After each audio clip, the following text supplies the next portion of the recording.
And I don't know why I did it. You know, what was I thinking? Why did I do that?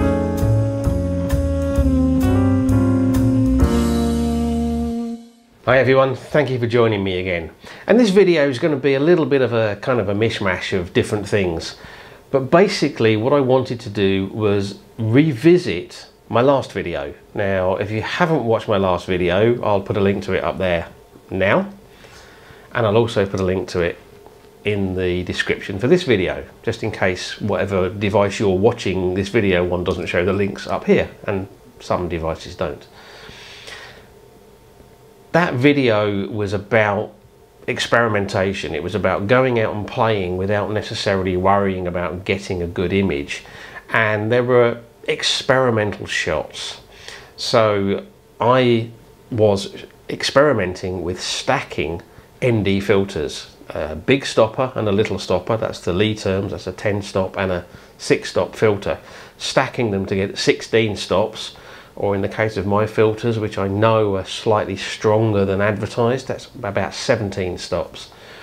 And I wanted to see whether I could get very long exposures, in this case 5 minutes, by stacking those two filters. I wanted to see whether there were any technical issues with light leaking in around the edges of the filters or anything else that might go wrong. And I also played around with photographing waves breaking at shorter exposure times, 1/4 of a second. And I also had those images that I put up which were not really landscape images. There was some shots of the cormorants out on the breakwater that I put up as well. I'm not going to talk about those today, but I did want to talk about the 2 long exposure images and the 1/4 of a second exposure image, because I gave the impression that I was happy with all of those images in the way that I presented them in the video, and in fact that's not true. I quite like one of the long exposures. One of them I don't think works at all, and the 1/4 of a second exposure, I made a mistake in the way that I processed that. I'm not happy with the way that I processed that image, and I wanted to tell you what the mistake is that I think I made and show you how I'm going to correct it. But first I wanted to quickly talk about another image, and that's this one. Now, I put this image up with a message saying that I hadn't filmed it, and the reason for that was I was just playing around getting some ideas on the shots that I wanted to take, and I dropped in a 6 stop ND filter to see what sort of exposure time I was getting with it, and I just happened to see the waves breaking and I fired the shot off really quickly, and I just quite liked it when I got it back on the computer, so I decided to share it. So that image, not planned, not really thought about very much, but I actually think it's quite a nice image. So let's talk about these 2 long exposures. Now, as I said, this was actually more about experimenting with the technical aspects of stacking those filters rather than necessarily getting a fantastic shot. But because I kind of displayed them in the video with my, kind of panning, zooming kind of effect with a frame around it and a title and all the details, I think I kind of gave the impression that I thought they were good images. And actually, I don't think either of them are fantastic in terms of composition and effect, but I think one of them works better than the others. So what I wanted to do was just very quickly look at those 2 images. So there was this one, which was shot at 122mm, and it was a 5-minute exposure, and this one, which was shot at 35mm, and it was also a 5-minute exposure. Okay, so let's start off by talking about this image. Now, this was the 122mm focal length shot. It was 5 minutes. If we let's quickly go and have a look at the details. Yeah, 122mm f8, 5 minutes, 301 seconds, ISO 200. Now, I quite like the composition. I deliberately chose not to have the breakwater coming up above the horizon, to keep it all below so that you could see it was all in the water. And I quite like the long exposure effect on the water. I think it's given a nice effect. Obviously I've had to correct the colour cast from not one but two ND filters, so quite a substantial amount of correction on the colour there, but this is giving a pretty accurate representation of what the colours were like on the day, given the fact that this is a very long exposure, so everything's sort of flattened out and blurred. But if you look at the rocks kind of around here, you can see this is actually pretty much the natural colour of the rocks with just a little bit of light on them. I quite like the fact that just out here on the horizon is the outlines of part of the fish farm, which is just offshore here. And in fact, if I zoom in there, you can see that's actually the fish farm out there, and there's a little sort of kind of marker out there as well. The sky hasn't worked particularly well. One of the problems with shooting with a longer focal length is you don't get so much in the way of interesting kind of cloud shapes in the sky with a long exposure, but I think it kind of works with the overall scene. In terms of processing this, I considered a number of possible ways of doing it. I thought about going black and white. I thought about warming it up a lot more and kind of giving it almost a fake sunrise sunset look. But in the end, I think keeping it natural works best. And whilst this image is not going to make it into my portfolio, into my sort of premium images, it's a nice image and it actually works pretty well. So this was the other 5-minute exposure. Now this one was shot at 35mm, and in this one I was very definitely going for negative space, so I only wanted a little bit of the frame taken up with the harsher, more solid shapes and textures of the breakwater, which comes across here. And I really wanted to get kind of these sort of blurry clouds and the flatness of the sea to make a more appealing image. But if I'm going to be honest, I just don't feel that this image is grabbing my attention. If I look at it, it's just too flat. If there'd been more sort of kind of streaky movement in the clouds, if the colours had been richer. I tried converting it to black and white, but I liked it even less in black and white. So I don't think this image is a success. Negative space is one of those things that can work, but in this case I don't think it does. I did consider cropping it down, you know, maybe cropping off this whole side here. As you can see, I've already cropped it 16:9, but because I'd left a little bit too much space at the bottom.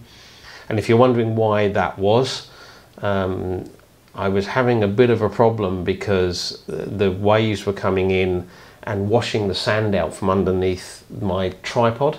So I could get away with it on shorter exposures, but when it came to a long exposure, if I wasn't careful, basically the camera would have gradually sort of keeled over during the 5 minutes, and it just wouldn't have worked. So I had to move the camera back a bit further away, and that meant there was a bit more foreground in there than I really wanted. So I sort of cropped the bottom out already, and I did think about cropping it in at the side here and losing some negative space. And also I made a decision to set the composition up this way to try and keep this part of the breakwater below the horizon, but there was no way without moving a lot further along the beach that I could get this part below the horizon. And because this is breaking the horizon and this is below, I just don't think it works. So I shared it in the video. I may have given the impression I was happy with it, but actually I wasn't. Okay, so now we come on to this image. Now this was a 1/4 second exposure. I was using a circular polarizer, although I wasn't using the polarizer to take glare out or to add contrast. I was using it simply to extend my exposure time, because it adds about 1.5 stops, maybe nearly 2 stops to any exposure time, and I kind of needed that. I was also shooting with the ISO down at the the low 1 setting, which comes out as ISO 31 when I bring it into Lightroom, although logically it should be ISO 32 because it's a full stop down from my base ISO, which is 64, but Lightroom reports it as ISO 31. And I'd gone to f20, which is not an aperture I would often shoot at, because it was starting to get, diffraction creeping in at that point. But a lot of the image was sort of soft stuff anyway, apart from the breakwater, and I kind of thought I'd get away with it. And the image is pretty sharp.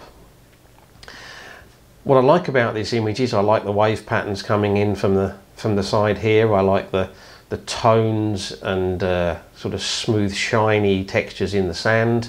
I like the waves breaking around the end of the breakwater and this sort of one coming in here with the nice colours in it.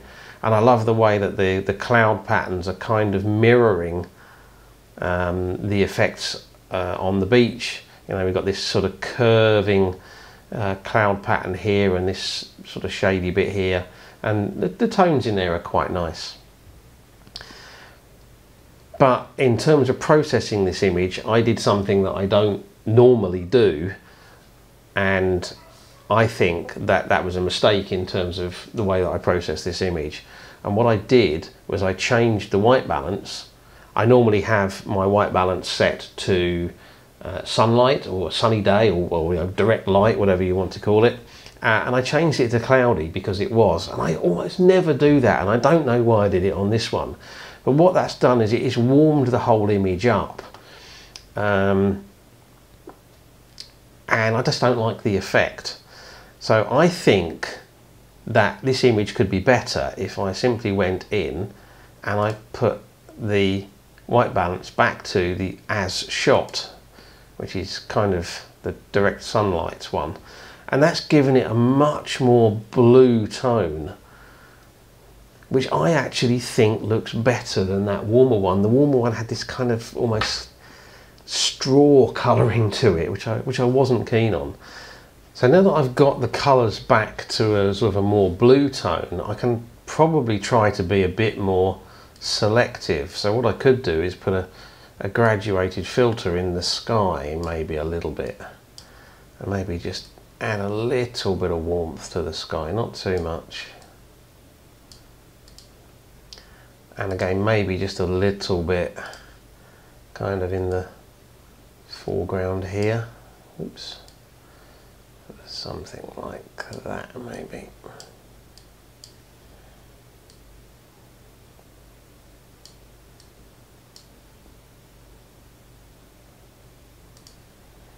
And I think what I might also do is actually just boost the whites a little bit, just to make it pop a little bit more. Just check where my blacks are. I don't want to bring the blacks up anymore.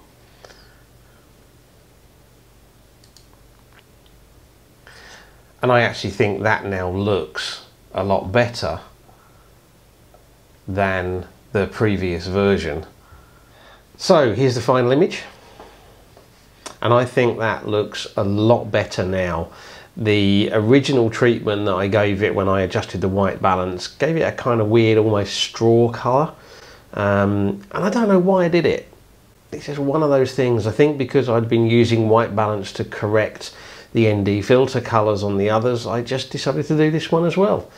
And I almost never use white balance to correct cloudy conditions. I normally, particularly with seascapes, if I've got a cloudy day and I need to get the warmth back into the image, I will use the split toning tool to put a bit of warmth into the highlights, because then that keeps the blues and the dark greens and etc. in the water and in the sea and in the bits of the sky that should be blue. But for some reason I just decided to change the white balance on that one. And that's why it's important to go back and have a look at your images from time to time and see if you made a mistake. And in that case I did. In terms of what I've got coming up, I've got a couple of new locations planned. One of them I'm waiting for the right conditions for, and it's going to be a little bit of a trek. It's probably a couple of hours drive, but it could be one of those locations that's worth shooting in the middle of the day rather than shooting early in the morning or late in the afternoon. So watch out for that one coming up. And I've got a couple of other places that I want to be visiting over the next few weeks as well, so keep on tuning in. In fact, if you haven't done already, now would be a great time to hit subscribe. I hope you've enjoyed this one anyway. Likes and shares, as always, very much appreciated, and I'd love to hear from you. Let me know what you think about my rambling today and the images that I've talked about and what I've done with them. So comments down below. And as always, I appreciate you taking the time to watch. So until the next video, thank you very much for watching. Bye.